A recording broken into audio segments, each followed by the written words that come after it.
స్నేహితులారా, ఈ ఆదివారాన్ని మనము బైబిల్ సండేగా జరిగించుకొనుచున్నాము. బైబిల్ గ్రంథము, దేవుని లేఖనములు అనేవి మానవ జీవితంలో చాలా ప్రముఖమైనటువంటి పాత్రను పోషించినటువంటివి. గనుక ఈ బైబిల్ ఆదివారాన్ని పురస్కరించుకొని మనకివ్వబడినటువంటి అంశము, దేవుని వాక్యము యథాస్థితిని సవాలు చేస్తుంది. దేవుని వాక్యం అనేది యథాస్థితిని సవాలు చేస్తుంది. స్నేహితులారా, ఈ దేవుని యొక్క వాక్యము వినుచు ఉన్న మనందరి జీవితాలు ఒకే రకంగా లేకపోవచ్చు. అందరూ సంతోషంగా లేకపోవచ్చు, అందరూ సమాధానంగా లేకపోవచ్చు. అందరి జీవితాలలో నెమ్మది, అందరి జీవితాలలో సుఖ సంతోషాలు లేకపోవచ్చు. కొంతమంది శ్రమల కలిగిన వేళ, కన్నీళ్లు కలిగిన వేళ, కలవరములతో నింపబడిన వేళ, నెమ్మది కరువైనటువంటి వేళ, వారి జీవితంలో ఎన్నో సమస్యలు, భారములు వాళ్ళను ఇబ్బంది పెడుతున్న వేళ, అంటే అనారోగ్యం ఉన్నటువంటి బిడ్డలు, కుటుంబంలో సమస్యలు, స్థితిగతులు సరిగ్గా లేక వారి కుటుంబాలు ఒక నరక ప్రాయంగా మారిన సందర్భంలో, ఆర్థిక ఇబ్బందులు, అప్పుల బాధలు, చేసుకొని బ్రతకాలని ఎంత ఆశ కలిగినా ఉద్యోగము రానటువంటి పరిస్థితి, పేదరికం, చేసే ఉద్యోగంలో ఎన్నో సమస్యలు, అభివృద్ధి లేకపోవడం, కొరతలు, ఒంటరితనం, కన్నీళ్ళు, కలవరములు, ఏదో తీరనటువంటి ఒంటరితనం, భయం, భవిష్యత్తు కొరకైన చింత, కుటుంబాలలో, సమాజంలో పక్షపాతము, దాడులు, నిందలు, అవమానాలు, చిన్న చూపుకు లోను కావడము, అయ్యో పిల్లల జీవితంలో ఎదుగుదల లేదే, పిల్లల జీవితంలో ఆరోగ్యం లేదే, పిల్లలకు మంచి భవిష్యత్తు లేదే అని కృంగిపోతూ ఉన్న తరుణం. ఇలాంటి పరిస్థితుల మధ్య దేవుని యొక్క వాక్యాన్ని ఈ సమయంలో మనము వినేటటువంటి వారంగా ఉండవచ్చు. నిన్ను, నన్ను కృంగిన స్థితి, అవమానము, కన్నీళ్ళు, భయము వెంటాడుతూ ఉన్నటువంటి వేళ, ఎవరమైతే బంధకాలలో ఉన్నామో, ఎవరమైతే కన్నీళ్ళలో ఉన్నామో, ఈ కన్నీళ్ళలోనే మన జీవితం ఉండాలి, ఈ సమస్యలలోనే మన జీవితం ఉండాలి, ఈ నెమ్మది లేని జీవితాన్నే మనం జీవించాలని ఎవరం కూడా అనుకోము. స్నేహితులారా, మనము ఈ చీకటిలో నుండి, మనము ఈ కన్నీళ్ళ సాగరంలో నుండి బయటికి వస్తే బాగుండు, ఈ బంధకాలు నా జీవితంలో తొలగిపోతే బాగుండు అనే ఆశ, ఆలోచన కలిగినటువంటి వారంగా ఉండవచ్చు. ఇలాంటి సందర్భంలో మనకివ్వబడినటువంటి అంశం ఏమిటంటే, చూడండి స్నేహితులారా, దేవుని వాక్యము యథాస్థితిని సవాలు చేస్తుంది. దేవుని వాక్యము, నీ వాక్యమే నన్ను బ్రతికించెను, బాధలలో నెమ్మదినిచ్చెను. దేవుని యొక్క వాక్యం అనేది నీ కుంగిపోయిన స్థితిలో నుండి బయటకు రావాలని, కన్నీళ్లలో నుండి, శ్రమలలో నుండి బయటకు రావాలని కోరుతున్నటువంటిదిగా, డిమాండ్ చేస్తున్నటువంటిదిగా ఉంది. నీలో నూతనత్వం రావాలని, నీ జీవితం మార్చబడాలని, పడిపోయిన స్థితిలో నుండి లేవనెత్తబడాలని దేవుని వాక్యము డిమాండ్ చేస్తూ ఉన్నది. ఇలాంటి తరుణంలో మనం శ్రమలో ఉన్నప్పుడు, బంధకాలలో ఉన్నప్పుడు నిజమైన నిరీక్షణ, స్నేహితులారా, నువ్వు భయపడకు, నీ పరిస్థితి దేవుడు మార్చుతాడు. నువ్వు భయపడకు, విడుదలలోనికి ఆయన నిన్ను నడిపిస్తాడు. నువ్వు అధైర్యంగా జీవించకు, ధైర్యంతో ఉండు.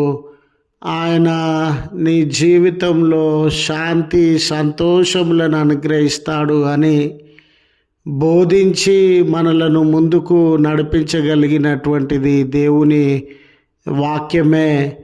కాబట్టి మన జీవితాలలో కన్నీళ్లను సవాలు చేస్తూ, మన జీవితాలలో బంధకాలను సవాలు చేస్తూ, కృంగిన స్థితిని, విసిగి వేసారిన పరిస్థితులను అవి మారాలి అనే సవాలు, ఆలోచన దేవుని వాక్యం మనకు అందజేస్తూ ఉంది. చదవబడిన లేఖన భాగములు మరి ముఖ్యంగా లూకా సువార్త 1వ అధ్యాయము 67వ వచనం మొదలుకొని 80 వచనములను గమనిస్తూ ఉన్నట్లయితే స్నేహితులారా, దేవుని వాక్యము అనేది గొప్ప నిరీక్షణను మన జీవితంలో అనుగ్రహిస్తుందని, దేవుని వాక్యము మన జీవితాలలో విడుదలను అందజేస్తూ ఉందని, కృంగిపోయిన మన జీవితాలలో శాంతి సమాధానములను అందజేస్తూ ఉంది అనే సత్యాన్ని మనము ఎరిగినటువంటి వారముగా ఉంటాం. నిరీక్షణ దేవుని వాక్యం ద్వారా మనం అనుభవిస్తామండి. బైబిల్ చరిత్రను గమనించినప్పుడు ఇశ్రాయేలీయుల మీద చాలాసార్లు దాడులు జరిగినవండి. ఐగుప్తు దేశము మొదలుకొని కానానీయులు, ఫిలిస్తీయులు, అమ్మోనీయులు, మోయాబీయులు, అష్షూరీయులు, బబులోనీయులు, పర్షియా, గ్రీకు, రోమన్, ఇలా ఎన్నో రాజ్యముల వారు, పాలకులు వారి మీద దాడి చేసి, చంపివేసి, దోచుకొని, భౌతికంగా మానసికంగా గాయపరిచి వారి గృహములను, పట్టణములను కూల్చివేసిన సందర్భం. ఇలా వారి చరిత్ర అంతటిలో కూడా ఎప్పుడు వాళ్ళ దేశమంతా ఒక అగ్నిగుండంగా మండిపోతూ ఉంది. ఏ రోజు సరి అయిన నెమ్మది, ఏ రోజు సరి అయిన సంతోషము అనుభవించినటువంటి జనాంగము కాదది. వేల సంవత్సరాల చరిత్రను గమనించినట్లయితే స్నేహితులారా, 16 సార్లు, ఈ రోజు వరకు కాదండి, బైబిల్ చరిత్రలోనే 16 సార్లు వారి మీద యుద్ధం జరిగింది. 2-3 పర్యాయాలు యెరూషలేం పట్టణం, దేవాలయం సమూలంగా చాలా వరకు నాశనం చేయబడింది. 52 సార్లు దాడి జరిగింది.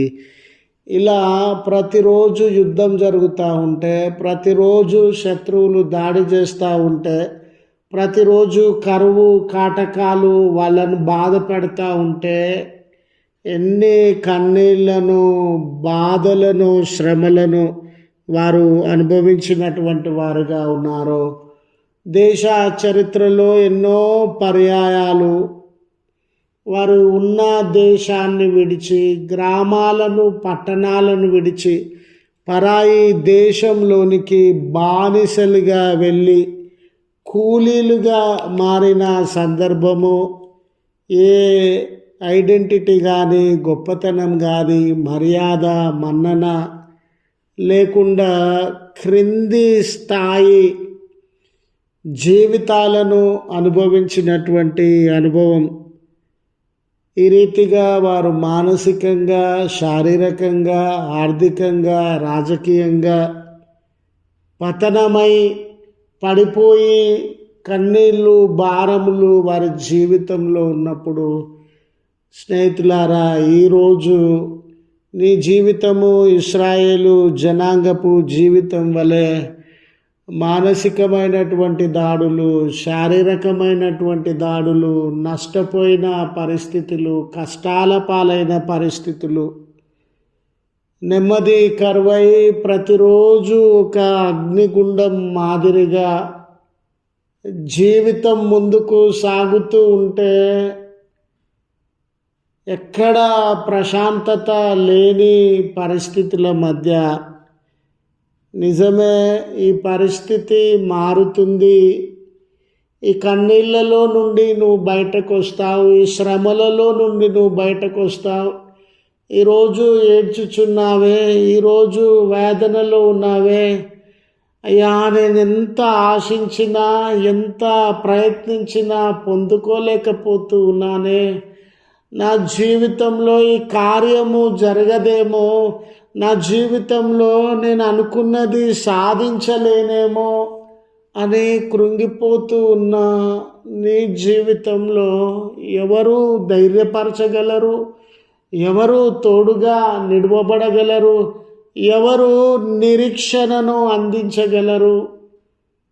ప్రతి సందర్భంలో ఇశ్రాయేల్ జనాంగానికి ఈ దేశంలో నుండి దేవుడు మమ్మల్ని విడిపిస్తాడు, ఈ బానిసత్వంలో నుండి దేవుడు మమ్మల్ని విడిపిస్తాడు అని దేవుని వాక్యమే వారిలో నిరీక్షణ నింపింది.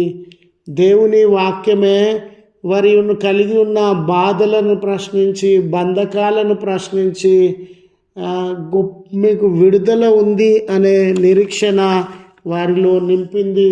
ఈరోజు నీకు కూడా నీ పరిస్థితి మారుతుంది, నువ్వు ఈ శ్రమలలో నుండి బయటకు వస్తావని నిరీక్షణను దేవుని వాక్యము అందించగలిగినటువంటిది. రెండవ విషయము విడుదల. స్నేహితులారా, ఇశ్రాయేల్ జనాంగం వారి వేల సంవత్సరాల జీవితంలో జరిగిన గొప్ప అద్భుతం ఏమిటంటే, వారు ఏ రోజు పడిపోయినా, ఏ రోజు పరాయి దేశంలో బానిసలుగా బ్రతుకుతూ ఉన్న కన్నీళ్ళు, ఒంటరితనము, భయము, చింత, ఆకలి, దప్పిక వారిని ఆవరించిన స్నేహితులారా, ఏ రోజు దేవుడు వారిని విడిచిపెట్టిన దేవుడు కాదు. ఏ రోజు దేవుడు వారిని మర్చిపోయినటువంటి దేవుడు కాదు. అలాంటి తరుణంలో ఆ శ్రమలో ఉన్న ఏ జనాంగాన్ని కూడా, శ్రమలో ఉన్న ఏ వ్యక్తిని కూడా ఆయన విడిచిపోయే దేవుడు కాదు, మర్చిపోయే దేవుడు కాదు. వారిని విడుదలలోనికి ఆయన నడిపిస్తాడు.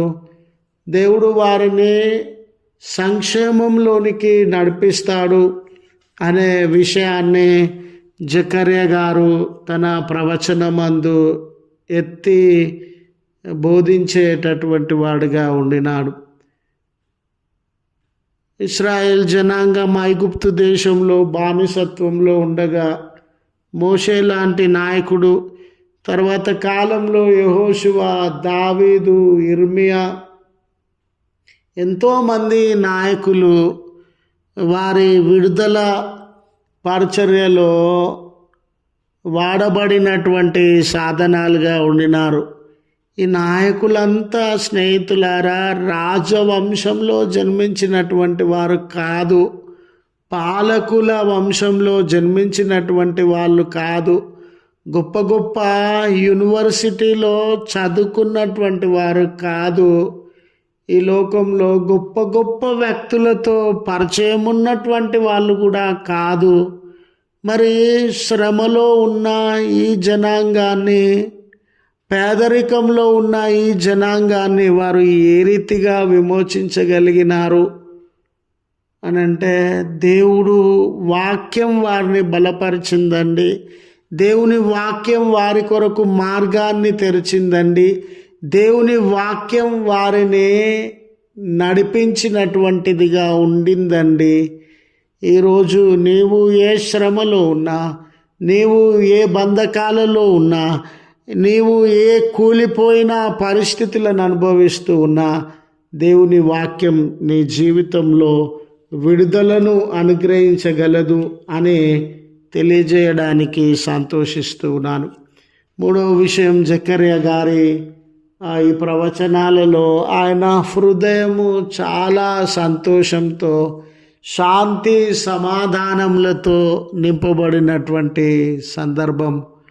ఈరోజు చాలామంది కుటుంబాలలో, చాలామంది జీవితాలలో అన్నీ ఉండినవి స్నేహితులారా, కానీ శాంతి సమాధానాలు కొరబడి దుఃఖంలో వారు జీవిస్తూ ఉన్న పరిస్థితులను మనము గమనించగలుగుతాం.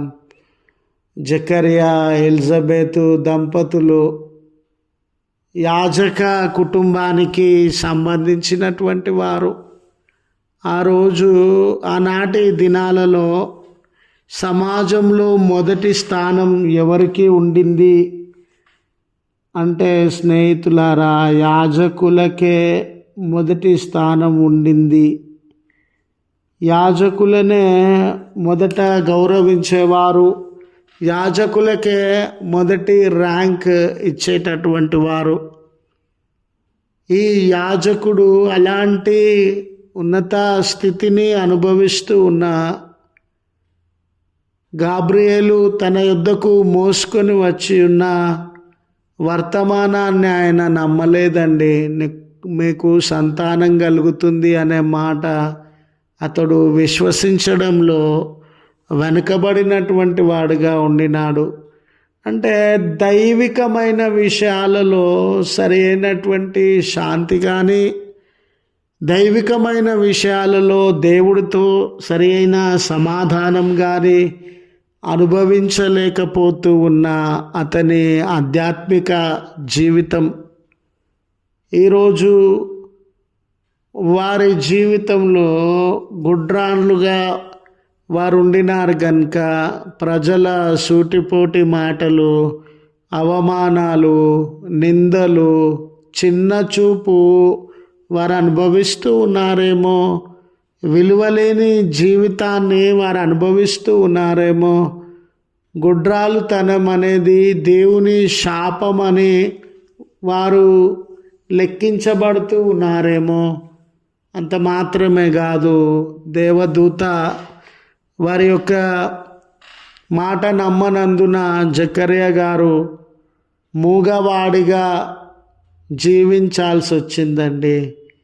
వృద్ధాప్యము, శరీర బలహీనత, నోరు తెరిచి పలకలేనటువంటి స్థితి, నోరు తెరిచి మాట్లాడలేనటువంటి స్థితి, 9 నెలలు ఎంతగా జీవితంలో నెమ్మది లేకుండా, 9 నెలలు ఎంతగా జీవితంలో సంతోషం లేకుండా బాధపడినటువంటి వాడుగా ఉన్నాడేమో.